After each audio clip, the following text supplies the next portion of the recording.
बिस्मिल्लाहिर्रहमानिर्रहीम। अस्सलाम वालेकुम। बज़्म इफ्तिखार के साथ मैं हूं मोहम्मद इफ्तिखार ख़ान। आज की जो हमारी एपिसोड है, इस हवाले से इंतहाई अहम एपिसोड, जिसमें हम इंशाअल्लाह ना सिर्फ इलाज बिल ग़िज़ा पे बात करेंगे, बल्कि साथ ही साथ हम इंशाअल्लाह ये डिस्कस करेंगे कि बहुत सारी ऐसी बीमारियां हैं जो हम अपने अंदर और अपने साथ लिए फिरते हैं। और अगर हम देखें, हर बंदा इस वक्त डायग्नोस्टिक टेस्ट इतने एक्सपेंसिव हो चुके हैं कि हर बंदे के लिए पॉसिबल नहीं कि वो करवा सके। इंशाअल्लाह आज जो हमारी मेहमान शख्सियत जो बज़्म इफ्तिखार की ज़ीनत हैं, मेरे लिए बड़े एज़ाज़ की बात है कि उन्होंने अपनी गोनों को मसरूफ़ियात में से हमारे लिए वक्त निकाला और आज हमारे साथ वो बज़्म इफ्तिखार में मौजूद हैं। और आप उनको सोशल मीडिया पर, डिफरेंट इलेक्ट्रॉनिक मीडिया पर आप उनको देखते हैं, बड़ा जाना पहचाना नाम माशाल्लाह। और अगर देखें, इलाज बिल ग़िज़ा के साथ साथ एग्रीकल्चरल रिफॉर्म्स के हवाले से माशाल्लाह उनकी बहुत सारी ऐसी, अगर आप ये देखें, हमने गुफ्तगू और वीडियोज़ हमने देखी भी हैं और हम सुनते भी हैं कि जिस एतबार से कहा यह जाता है कि माशाल्लाह बेशुमार वो एरियाज़ को जो है वो कवर करने की कोशिश करते हैं। आप फेमस मोटिवेशनल स्पीकर भी हैं, साथ ही साथ एग्रीकल्चरल डिपार्टमेंट से आपका ताल्लुक़ भी है, शोबे के एतबार से आप उस्ताद भी हैं।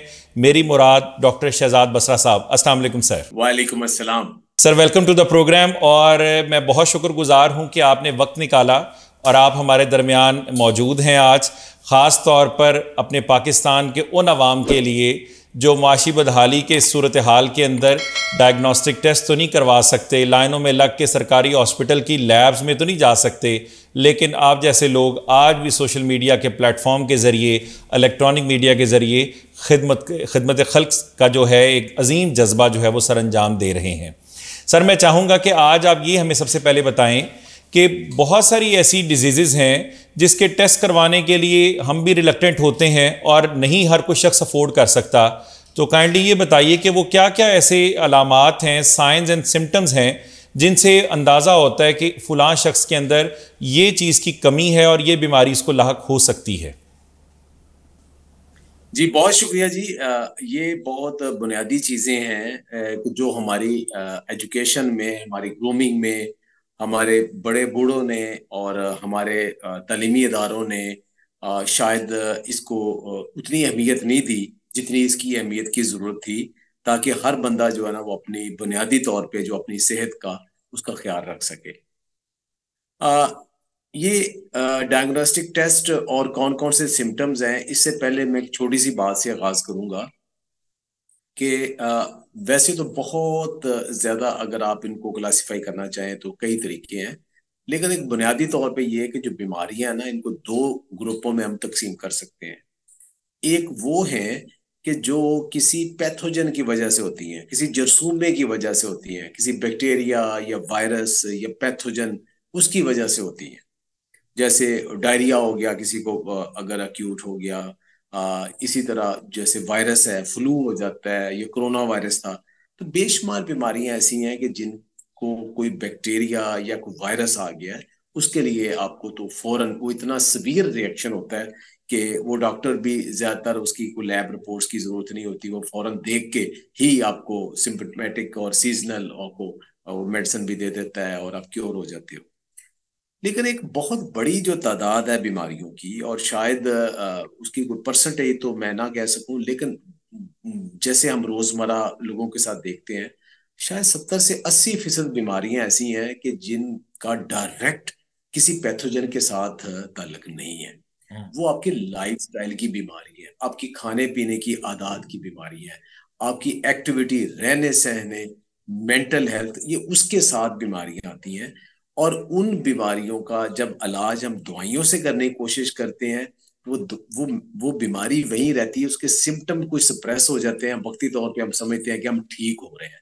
अब ठीक नहीं हो रहे, अब वो बेतदरीज वो जो गंद आ रहा है वो इकट्ठा हो रहा है, और आप थोड़ा थोड़ा झाड़ू के साथ बस गंद बाहर निकाल रहे हैं, लेकिन उसका इन्फ्लक्स इतना ज्यादा है कि आहिस्ता आहिस्ता आहिस्ता पूरा घर आपका उसका भर जाता है, आपका जिस्म भर जाता है, फिर वो बहुत देर हो चुकी होती है।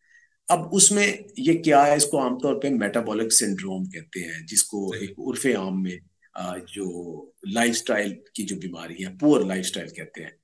अब ये बीमारियां इतनी ज्यादा है कि ये जो पैथोजन वाली बीमारी है उससे कहीं ज्यादा है। अगर आप इर्द गिर्द आप नजर दौड़ाएं, आपको क्या नजर आएगा? डायबिटीज।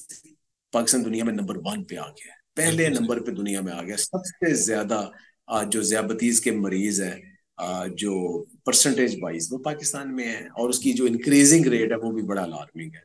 फैटी लिवर, फिर उसके अलावा फिर घुटनों के जो अमराज हैं, फिर ब्लड प्रेशर के हैं, कोलेस्ट्रोल के प्रॉब्लम है, हार्ट के प्रॉब्लम है, गुर्दों के मसले हैं बहुत ज्यादा, जिगर के अमराज हैं।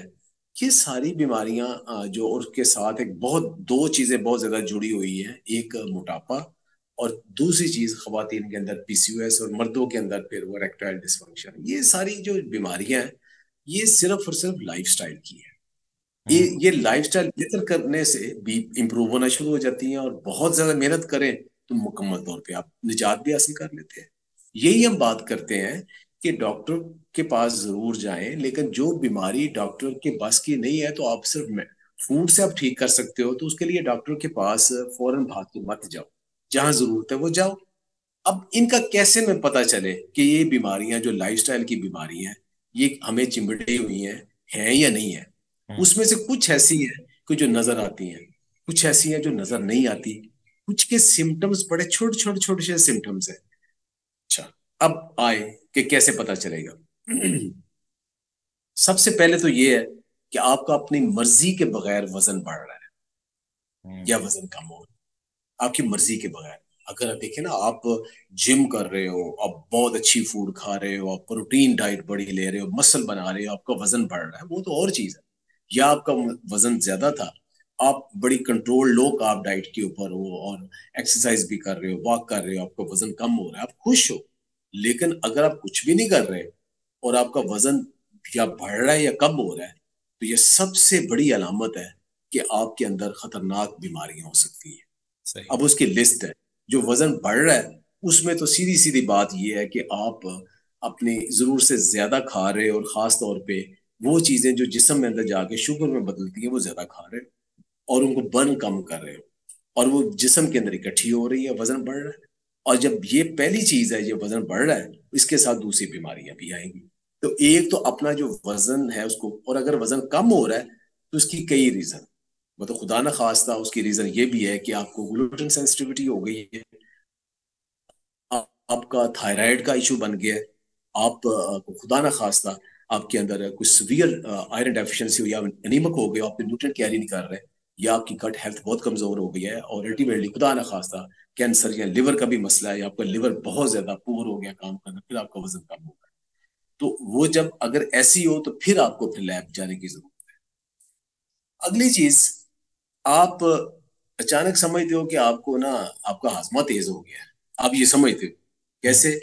कि आपको हर थोड़ी देर बाद भूख लग जाती है, और आपका खाना खाया, आप फिर समझते हो कि नहीं, मैंने अभी थोड़ा खाना खाया, मुझे और खाना खाना चाहिए था। यानी खाना खाने के बाद भी आप भूख महसूस कर रहे हो, और आपको बार बार भूख लग रही है, और आपका जिस्म जैसे कांपना शुरू हो जाता है भूख से। नॉर्मल इंसान जब एक खाना खाता है, तो उसको कम से कम 4 घंटे तक भूख नहीं लगनी चाहिए, और अगले 2 घंटे भी वो बर्दाश्त कर लेता है, फिर उसको अच्छी वाली अच्छी भूख लगती है, जिसको वो टॉलरेट कर रहा है आसानी के साथ। और उसको वो इतनी क्रेविंग नहीं होती कि जिसमें उसका श्रिवल करना शुरू कर दे।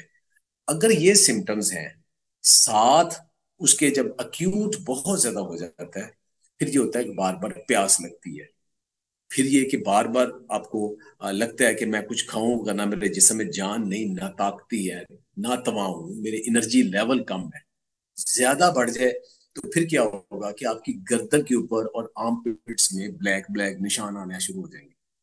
ये निशानी है इंसुलिन रेजिस्टेंस की, जो कि मदर ऑफ ऑल जो मॉडर्न दौर की बीमारियां, उसकी माँ इंसुलिन रेजिस्टेंस है। इंसुलिन रेजिस्टेंस एक ऐसी चीज है कि जब आपको ये एक दफा हो जाए, इसके साथ फिर ये मेटाबॉलिक सिंड्रोम की सारी बीमारियां आती हैं। मसलन कौन सी?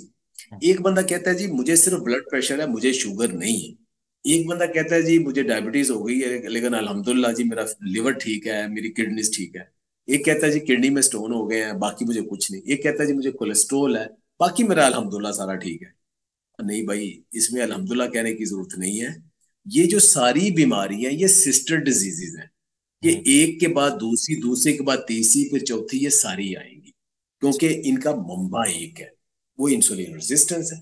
अब इंसुलिन रेजिस्टेंस एक दफा अब आपको ये सिम्टम आ गए हैं, आपका वजन बढ़ गया और साथ आपके और खासतौर पे बेली बढ़ रही है, देखिए, तो फिर आप समझ जाए कि ये, अच्छा अब ये मैंने बेली की बात की है, एक तो ये आपके आपके बाजुओं का साइज बढ़ गया है, गर्दन का बढ़ गया है, आपके चेस्ट बढ़ गई, बात नहीं। जब आपकी बेली बढ़ती है ना, तो बेली क्यों बढ़ती है? बेली बढ़ने की सबसे बड़ी जो रीजन है वो ये है कि जब आप खाना खाते हो, खाने में आपकी शुगर इतनी ज्यादा है। शुगर सिर्फ ये नहीं कि आपने मीठा खाया, आपने ऐसी फूड खाई है जिसम में अंदर जाके जो शुगर में बदल जाती है, जिसमें रोटी चावल और मैदे की और अनाज की सारी चीजें हैं, उसकी क्वांटिटी इतनी ज्यादा है, उतनी आपकी एक्टिविटी नहीं है, तो वो जब जिसम में जाके वो शुगर में बदल जाती है। जब शुगर में बदल जाती है तो जिस्म अपनी जरूरत से ज्यादा जो शुगर होती है उसको इंसुलिन पकड़ के लिवर में ले जाता है और लिवर उसको फैट में बना देता है, वो टेम्परेरी एक स्टोरेज होती है। अब फैट की अपनी कैपेसिटी जब फिल हो जाती है तो वो फैट उसके बाहर लगना शुरू हो जाती है, इसको फैटी लिवर कहते हैं। अब उसके बाद जो अगली स्टेज है वो स्पिल ओवर करता है, वो फैट, वो जो फैट बाहर फेंकता है वो आपका पेट, जिसका पेट बड़ा हुआ है, समझे कि उसको इंसुलिन रेजिस्टेंस हो चुकी है, उसके अंदर जो फैट है वो बाहर आ रही है। और ये जो बेली के इर्द गिर्द फैट है ये इंतहाई खतरनाक है, ये बम है पूरा। और इसने फिर आपका कोलेस्ट्रोल भी डिस्टर्ब करना है और उसने बाकी चीजें भी डिस्टर्ब करनी है। तो ये चीजें हैं, इनको आसानी के साथ बंदा देख सकता है कि उनको लैब जाने से पहले वाली बातें हैं कि ये इसके साथ प्रॉब्लम हो सकते हैं। बाकी इंडिविजुअली तो बहुत है।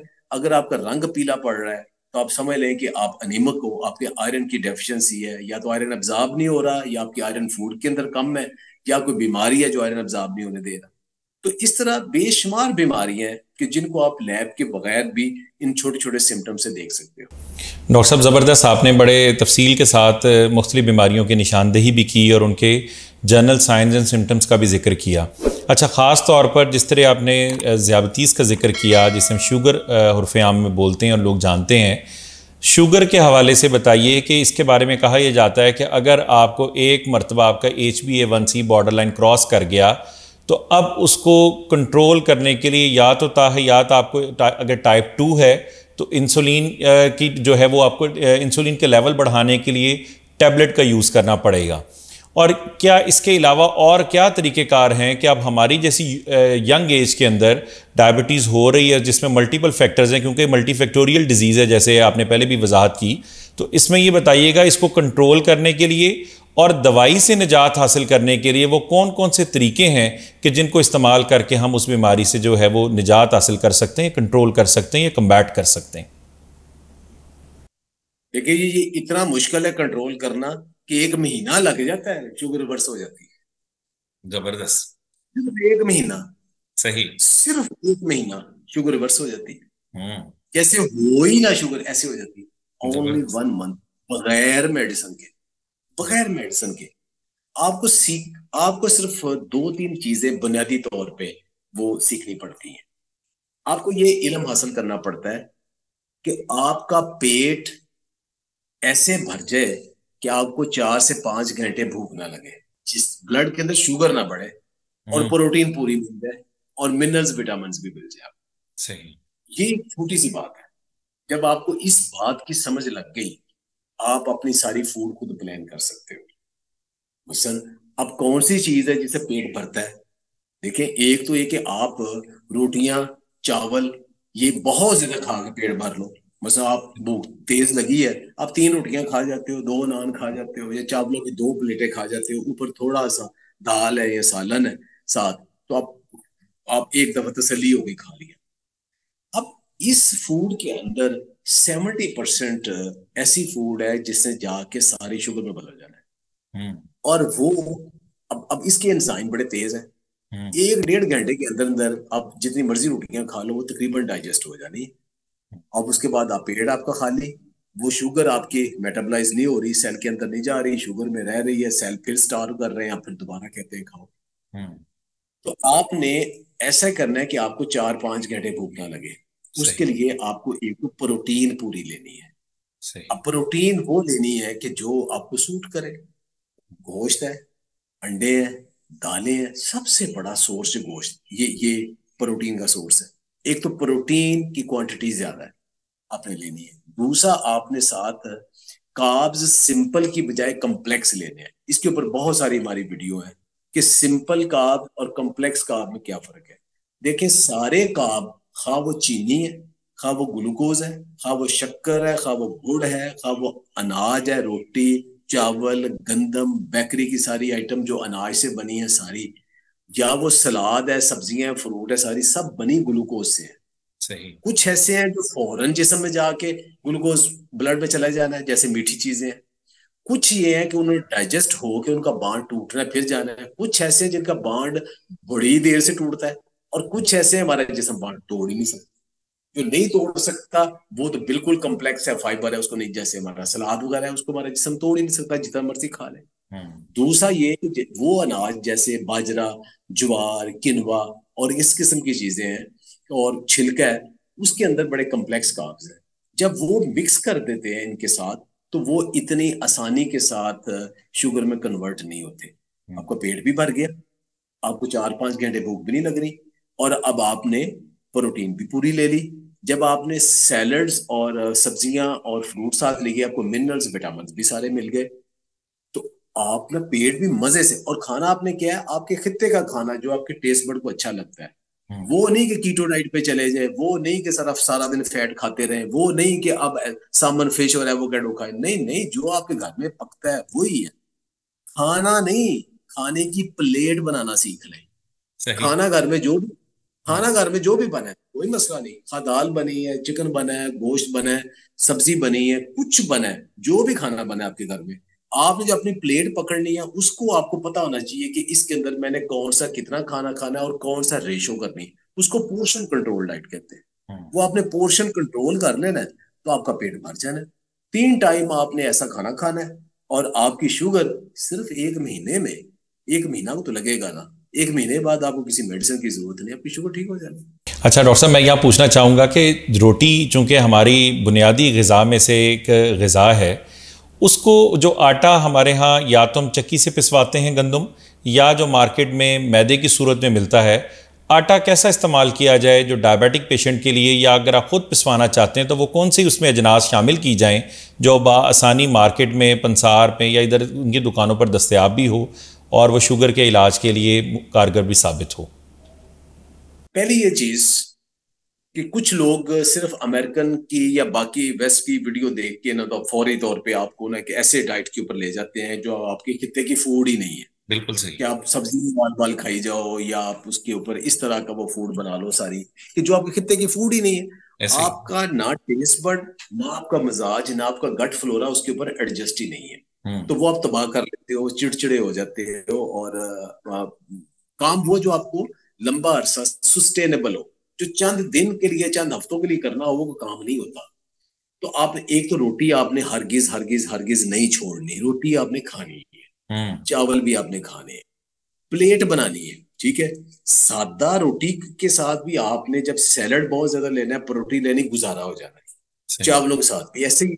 लेकिन अब उसको मजीद इंप्रूव करने के लिए क्या करना है, देखिए सबसे बदतरीन रोटी क्या है, मैदे की है। ठीक हम्म। है, मैदा तकरीबन 100% ग्लूकोज है, फौरन जिसम में जाकर टूट के ग्लूकोज बन जाना है उसे। अब ये एक दूसरा है कि चक्की का आटा थोड़ा सा बेहतर है, 19-20 का फर्क है, बस इतना 19-20 का फर्क है। तो चक्की वाले आटे में साथ फाइबर है, तो उसमें थोड़ी परसेंटेज कम हो जानी है। वो था 10-15 मिनट, आधे घंटे में आप उससे ब्लड में चले जाना है। ये को पौने घंटे में, 1 घंटे में चले जाना, तो इसने भी है। अच्छा, अब उसके साथ ये है कि खाली गंदम क्यों खानी है आपने, अल्लाह ताला ने और बड़े अनाज बनाए हैं जिनके अंदर कम्प्लेक्स कार्ब्स हैं।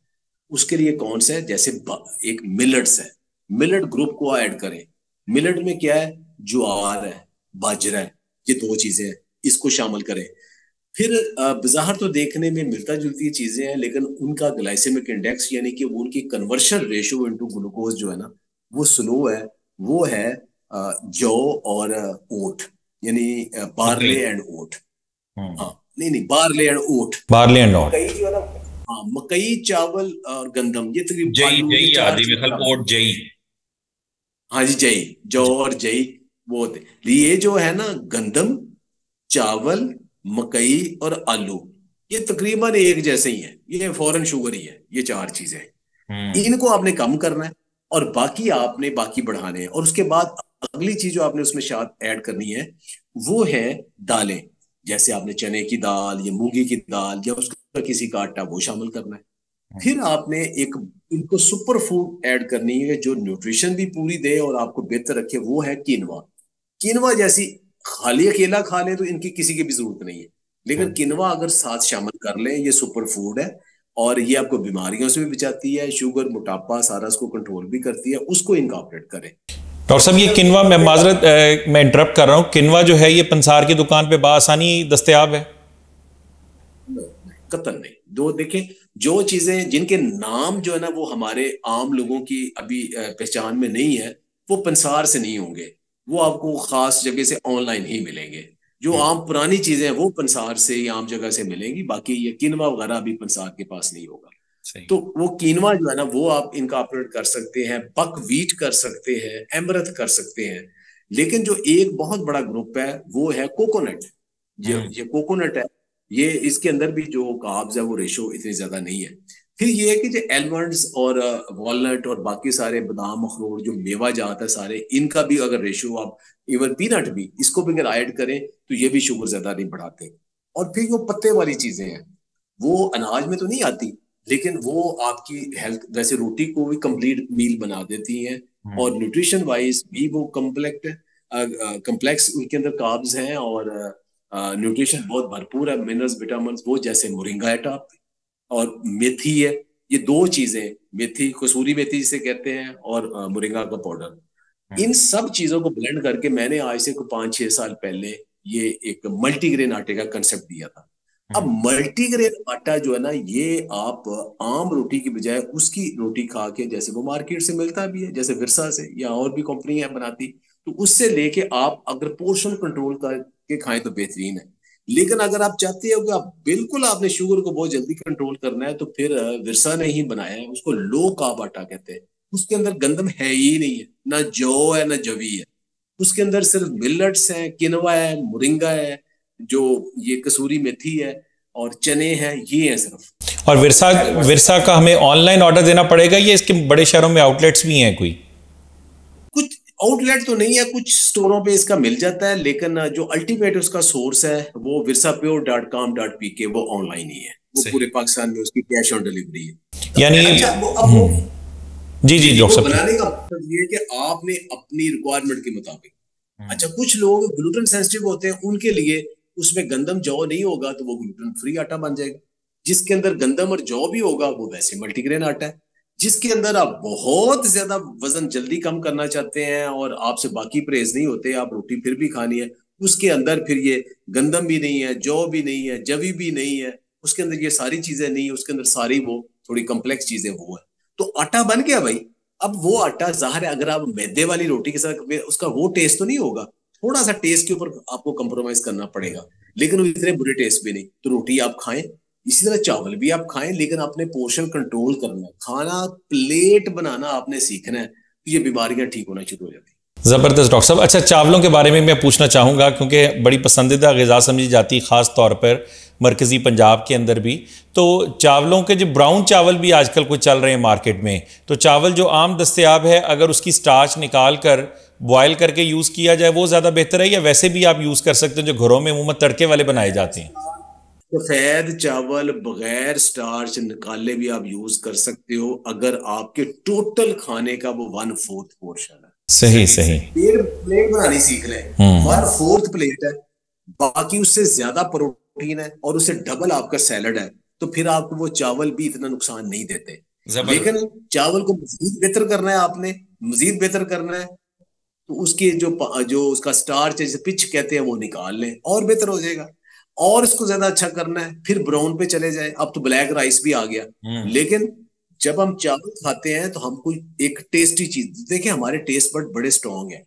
हम चावल खाना जब चाहते हैं, बासमती चावल खाना चाहते हैं, जिसकी हमसाई को भी स्मेल आए कि इनके घर बने हुए। तो अब अगर आपने वो ब्लैक राइस या बाकी ले लिए, तो वो तो दवाई बन जाएगी आपके लिए। तो आप चावल खा ले, लेकिन वो चावल की प्लेटें भर भर नहीं खानी आपने, आपने पेट भरना है, प्लेट और तरह भरनी है। प्लेट चावलों से नहीं भरनी, खाने से भरनी जो आपके लिए अच्छा है और वो ज्यादा टेस्टी खाना है, उसको एडजस्ट करें आप। बहुत सारे अच्छा, असल में ये जो कंसेप्ट फिर बन गया ना कि ये शायद सलाद ही हमने खाना है। हमारे तो सलाद इतने मजेदार है, गोरा तो पागल हो जाए हमारा सलाद खा के। बिल्कुल ऐसे ही वैसे गोरा क्या करता है, वो सारे पत्ते लेके उसके अंदर वो ऑलिव ऑयल डाल के तो जैसे वो खा लेता है वो खा लेता है। हमारे यहाँ आलू छोले सलाद है, जबरदस्त। आलू छोले से मजेदार सलाद है ही कोई नहीं।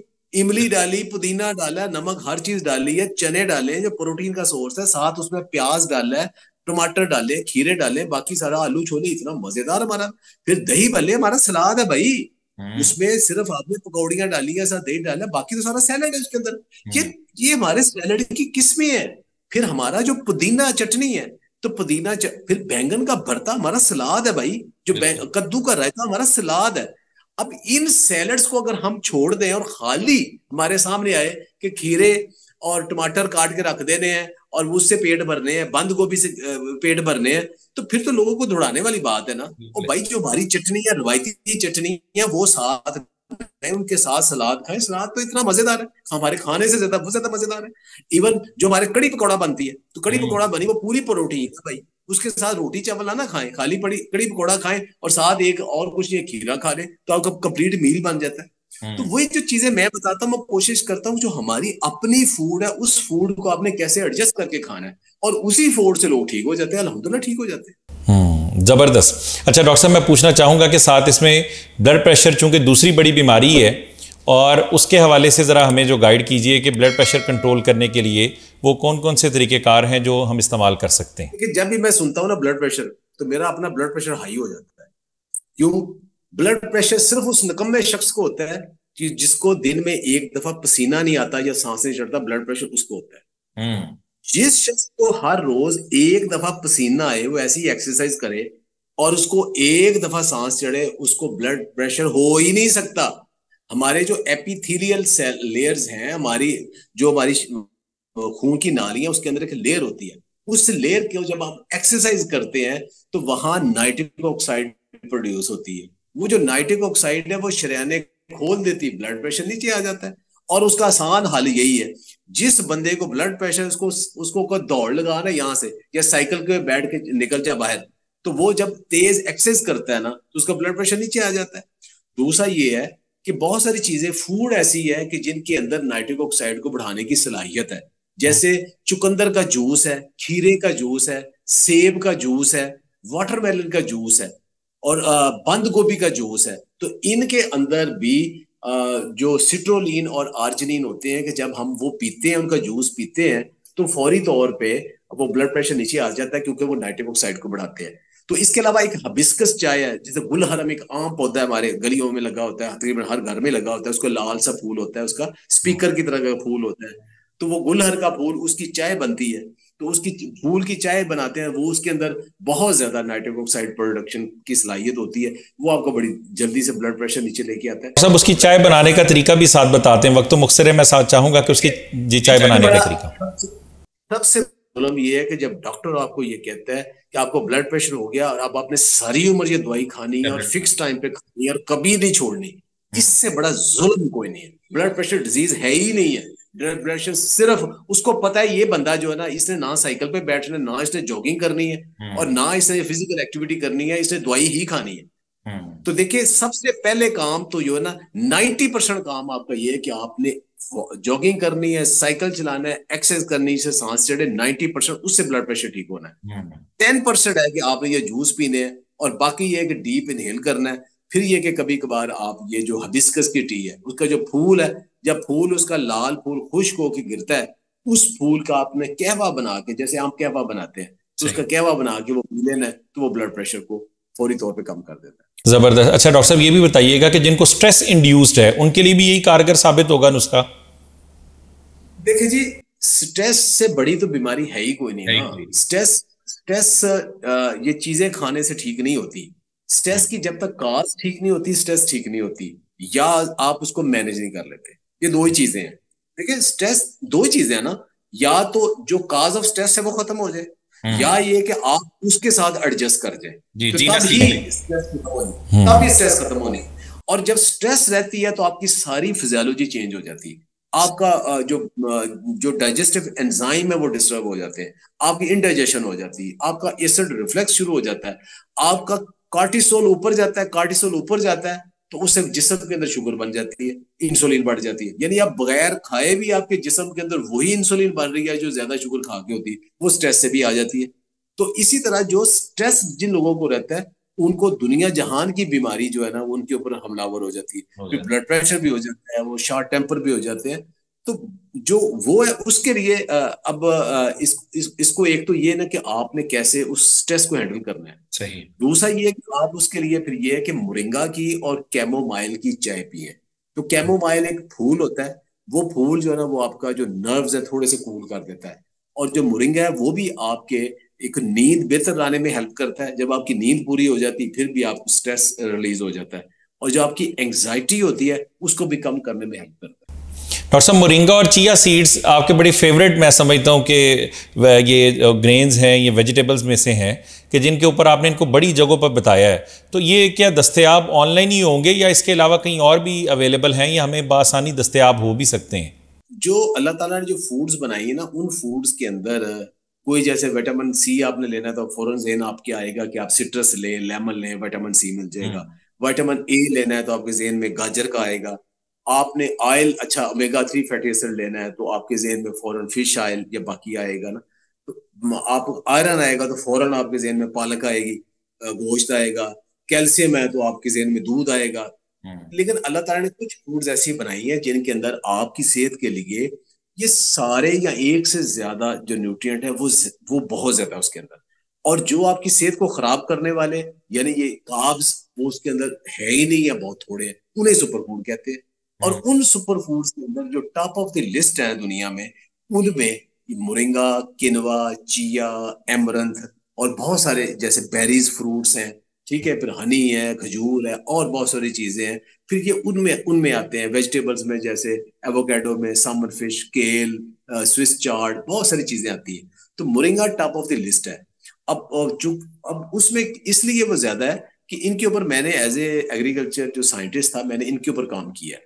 मैंने पाकिस्तान में इंट्रोड्यूस इन क्रॉप्स को किया, chia, amaranth, quinoa, buckwheat, foxtail, millet, ये चीजें ऐसी जो पाकिस्तान में नहीं थी, इनको मैं पाकिस्तान में लेके आया, यहाँ एक्लेमेटाइज किया, इनकी वैरायटीज भी अब बन गई, प्रोडक्शन टेक्नोलॉजी भी है, अब लोकल ग्रो भी हो रही है। मुरिंगा ऑलरेडी था लेकिन मुरिंगा के ऊपर जितना उसकी अवेयरनेस है उसके ऊपर चूंकि मैं सोशल मीडिया पे था, साथ काम भी कर रहा था, तो मैंने इनको हाईलाइट किया।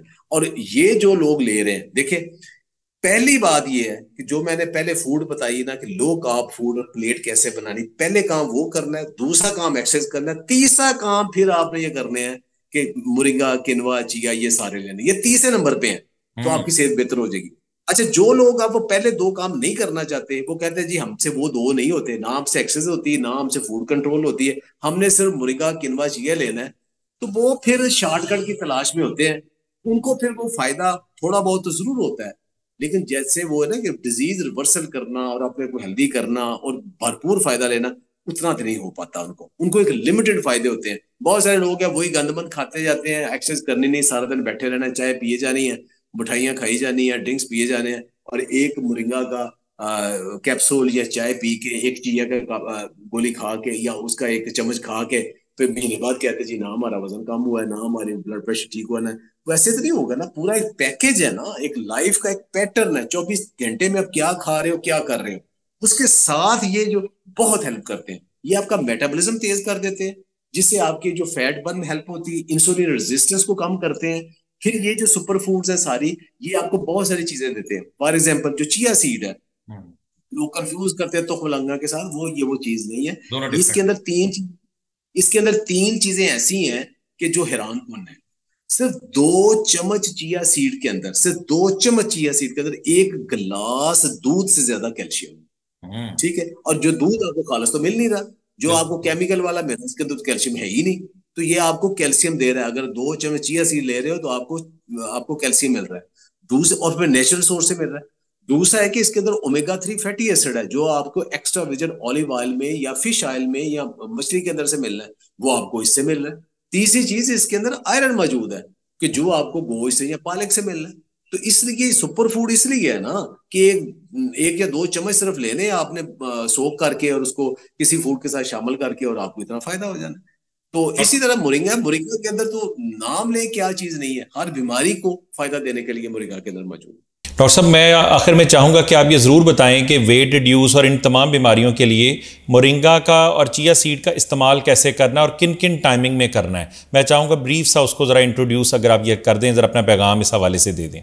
जो आपने ये बात की ना कि वेट लॉस और ये ब्लड प्रेशर और शुगर और दीगर बीमारियां, ये सारी मिलती जुलती बीमारियां, इन सब का इलाज यही है कि नंबर वन, आप लो कार्ब डाइट के ऊपर आए। तो जो एक पोर्शन कंट्रोल होता है उसके ऊपर वो मील लें। उसके अंदर प्रोटीन अच्छी होनी चाहिए, कार्ब्स सिंपल कम होने चाहिए, कम्प्लेक्स कार्ब्स ज्यादा होने चाहिए। यानी रोटी चावल को आप थोड़ा चेंज कर लें। वो कैसे चेंज करना है? रोटी को आप मल्टीग्रेन आटा लें। अगर आपको ज्यादा शुगर कम करनी है, लो कार्ब आटा जिसको मैं पहले बता चुका हूं वो लें। अगर आपको ग्लूटेन सेंसिटिविटी तो ग्लूटेन फ्री आटा लें। तो उसकी आप रोटी थोड़ी सी खाएं, लेकिन बाकी आप प्रोटीन और सैलड की क्वांटिटी ठीक रखें। अब ये कि इनके साथ आप अच्छी वॉक एक्सरसाइज जो है ना वो अपना मामूल बनाएं। तीसरी चीज ये है कि चिया सीड को रोजाना 2 चम्मच आप अगर तो आप और भी सैलड वगैरह फाइबर खा रहे हो, फिर 2 चाय के चम्मच काफी है। लेकिन अगर आप समझते हो कि आपके बाकी फाइबर कम है, तो 2 खाने के चम्मच आप रोजाना ले सकते हो। उसको आपने सोक करना होता है ओवरनाइट या 3-4 घंटे, और उसको आप किसी भी फूड के साथ मिक्स करके या पानी के साथ आप खा सकते हो। दही के साथ, दूध के साथ, पानी के साथ, चावलों के ऊपर डाल के, सालन के ऊपर डाल के, किसी स्वीट डिश के ऊपर डाल के, किसी टाइम भी। और टाइम क्या है, किसी टाइम भी आप खा सकते हो, लेकिन दिन में 2 चम्मच से ज्यादा हरगिज नहीं खाने, फाइबर बहुत ज्यादा होता है। दूसरी चीज है किनवा। किनवा आपने दिन में एक मील जो है ना वो किनवा ले लें। जहां चावल खाते हैं उसकी बजाय आप किनवा खा लें, या आधे चावल और आधा किनवा बॉईल करके वो खा लें। या उबले हुए जो किनवा है उसको आप सैलड के ऊपर डाल लें, तो आपका कंप्लीट मील बन जाता है। या आप किसी सालन में शामिल कर ले तो वो खिचड़ी या पुलाव बन जाएगा। तो दिन में एक, अब वो कितना खाना है, कम से कम जिससे आपका पेट भर जाए। ये खुराक है, जितने आप चावल खाते हो उतना ही है, लेकिन बाकी सारी फूड के साथ मिक्स करके खाएं। तो ये बहुत जल्दी खवातीन का पीसीओएस खास तौर पे, और बाकी लोगों का जो शुगर और मोटापा है उसको बहुत जल्दी ये हेल्प आउट करता है आपकी फूड को एडजस्ट करने में। और सबसे आखिर पे फिर आपने मुरीगा लेना है। मुरीगा हर कोई ले सकता है, और उसको मिनिमम डोज उसकी होती है 1 चाय का चम्मच। अब उस 1 चाय का चम्मच अचानक से नहीं ले लेना चाहिए। 1/4 टीस्पून से आगाज करना चाहिए, फिर आहिस्ता आहिस्ता बॉडी, कुछ लोगों को नहीं भी सूट करता, फिर आप बॉडी रिस्पांस देखते हुए आहिस्ता आहिस्ता आधा चम्मच, फिर एक पूरा चम्मच ले जाए। अगर आप सफूफ जो इतना ज्यादा टेस्टी नहीं होता, अगर एज सच आप खा सकते हो पानी के साथ, खाली पेट भी ले सकते हैं दिन में 1 दफा। लेकिन अगर आपको खाली पेट अच्छा नहीं लगता, आप खाने के बाद ले सकते हैं। एसिडिटी होती है तो जरूर खाने के बाद लें। टेस्ट अच्छा नहीं लगता तो उसको कैप्सूल की शक्ल में ले लें। अब ये सारी चीजें जो है ना, जरूरी नहीं कि मुर्गा, किनवा, चिया एक दिन में तीनों ही ले लेने हैं। इनको रोटेशन में भी ले सकते हैं, लेकिन लंबा अरसा तक ले सकते हैं, इनका नुकसान कोई नहीं है। कोई भी चीज किसी के लिए, हर किसी के लिए सूट नहीं करती। इनमें से कोई चीज भी सूट नहीं करती तो वो कम कर दें या ना लें। अब ये लेनी चीजें कहाँ है, उसके लिए सबसे जो ऑथेंटिकेटेड सोर्स है वो तो visapure.com.pk, ये वेबसाइट है। यहाँ से ऑनलाइन कैश ऑन डिलीवरी पूरे पाकिस्तान में है, तो ये चीजें आपसे मिल जाएंगी। ये सारे आटे भी मिल जाएंगे, मोरिंगा, किनवा, चिया, बाकी चीजें भी मिल जाएंगी। सिर्फ हेल्दी जितनी फूड है वहां से वो अवेलेबल होती है। कुछ स्टोरों पे भी है, लेकिन जो रिलायबल चीज है वो ऑनलाइन ही है। सही। डॉक्टर साहब, आपने बहुत ही तफसील के साथ इन तमाम बीमारियों की वजूहात, इनकी अलामात और इनके कंट्रोल करने के तरीके, इलाज बिल ग़िज़ा से और अपने डेली लाइफस्टाइल को चेंज करने के हवाले से बताए। यकीनन हमारे जो नाज़रीन और जो सामीन इसको सुन रहे होंगे और जो देख रहे होंगे, उनको यकीनन बहुत इसमें सीखने को मिलेगा। आखिर में जो अपनी कौम के नाम आपको पैगाम देना चाहते हैं, पाकिस्तानियों के नाम जो ऑलरेडी बड़ी ही परेशान कुन सूरत हाल में इस वक्त, महंगाई, मुआश, हर तरह की परेशानी पाकिस्तान में इस वक्त मौजूद है, और यकीनन आप जैसे लोग उम्मीद की किरण अभी बाकी हैं जो मुल्क की बका के लिए बेहद ज़रूरी हैं। आप असासा हैं मुल्क का। मैं चाहूँगा आखिर में कोई पैगाम जो आप इस अपने देखने वालों को देना चाहें, अपने व्यूवर्स को। देखिए, ये बड़े मुश्किल हालात है पाकिस्तान के ऊपर। अल्लाह करे इसमें पाकिस्तान बड़ी जल्दी बाहर आए। हर कोई परेशान है, तो अल्लाह करे कि जितनी जल्दी ये मुश्किल हालात खत्म हो। हम ये कर सकते हैं कि जो हमारे बस में है, पॉजिटिविटी वो करें। मस्बत चीजें जितनी हम कर सकते हैं वो करें। अपनी सेहत का ख्याल रखें, अपनी फैमिली का ख्याल रखें। लो बजट में अच्छा खाना, सेहतमंद खाना और बीमारियों से बचने की कोशिश करें। हर घर के अंदर एक बहुत सारा बजट हमारा दवाइयों के ऊपर, अस्पतालों में चला जाता है। वो सिर्फ अगर हम अपने खाने पीने की आदत को थोड़ा बेहतर कर लें, उनसे जान छूट सकती है। बहुत शुक्रिया डॉक्टर साहब आपके वक्त देने का। अल्लाह ताला आपको जो है वो तादेर सलामत रखे और आप इसी तरह खिदमत खल्क का जो जज्बा सोशल मीडिया प्लेटफॉर्म और अपनी रिसर्च के ज़रिए जो है वो जारी और सारी रखें। अगले एपिसोड तक के लिए इजाज़त। अल्लाह हाफिज़ व नासिर। अस्सलामु अलैकुम।